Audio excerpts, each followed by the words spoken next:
In this video, we're going to introduce the concept of a Riemann sum. So we've now seen that finding the area on the curve is an important concept, but so far we've only been able to find areas using geometric shapes. We had some examples that looked like this. We could do it with triangles, maybe even this with a semicircle and a triangle. But what if the area isn't a nice shape that we know the formula for? So pretty much everything we've done in calculus so far is we have this question and we can't find the exact answer, so what we do is we approximate it first. So we're going to start by approximating the area using something we already know how to do. And then, of course, there's going to be some type of tricky algebra shortcut that's going to help us do that without doing the long process every time. But again, we had to start off with the long process, figure out how we do this approximation. So how are we going to approximate the area of this graph using simple shapes? So what are the simplest shapes we know? Well, triangles are pretty simple. Their area is 1/2 base times height. Circles are simple shapes that I can kind of draw and look at, but their formulas are pretty complicated. We have a squared and a pi. Rectangles are really nice. Any other shapes? You probably have the area memorized. I mean, maybe like a trapezoid or something like that, but I doubt it. So which of these is the simplest shape? Well, this one has the easiest formula, so let's use rectangles. So how can I use rectangles to approximate an area? Right. Well, there's a bunch of different ways, but I'm going to give you the main way. Is basic idea is I'm going to draw a rectangle.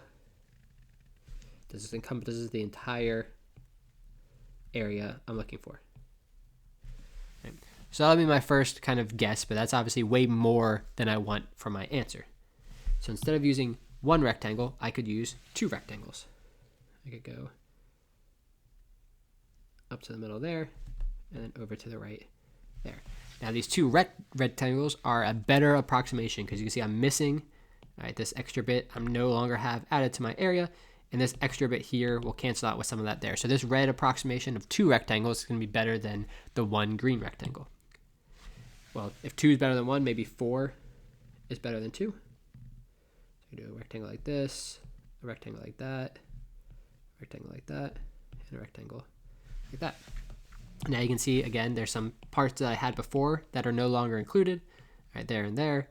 I'm kind of missing less bits as well. All right, so this blue rectangles are going to be better approximation. And we could do it again. Eventually it gets too cumbersome to draw, but you can see the basic idea.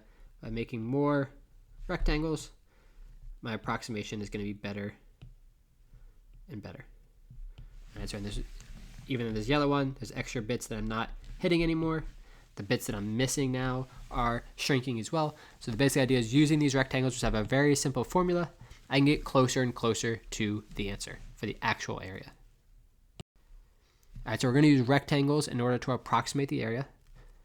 All right, the more rectangles we use, the more accurate our approximation will be. And the process of using these rectangles to approximate area is known as a Riemann sum.